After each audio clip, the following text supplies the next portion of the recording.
అసలు శివాలయంలోకి వెళ్లి లింగాన్ని చూడడం కాదు. మీరు శివాలయంలో శివుడు 8 రూపాలతో ప్రకాశిస్తుంటాడు. ఇప్పుడు ఈ 8 శివస్వరూపాలే.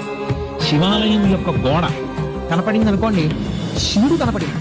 అందుకే పూర్వం ధ్వజం ఎంత దూరం కనపడుతుందో అంత దూరము చెప్పులు విప్పి మేళతాళాలు మోగించేవారు కాదు. అలా ఊరేగింపు వెళ్ళిపోతుంది అనుకోండి, ఏదో పెళ్లి ఊరేగింపు, దేవాలయానికి ధ్వజం కనపడితే ఇక ఆ ధ్వజం కనపడినంత దూరం మేళతాళాలు మోగించేవారు కాదు. ఎందుకంటే ఈశ్వరోత్సవం అయితేనే మోగించారు. శివుడే లెక్క ఆ గోడ. ఆ గోడ దగ్గరికి వెళ్ళి నువ్వు ఏదైనా చెయ్యకూడని పని చేస్తే శివలింగం మీద చేసినట్లే లెక్కలో కడతారు శాస్త్రంలో. అందుకే అన్ని ప్రాకారాల నిర్మాణం అందుకు చేసేవారు, రక్షించడానికి.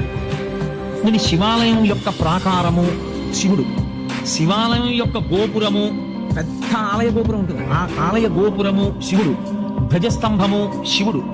మీరు లోపలికి వచ్చిన తర్వాత శివలింగం ఉన్నటువంటి ఆలయ గోపురము శివుడు, లోపల ఉన్న శివలింగము శివుడు.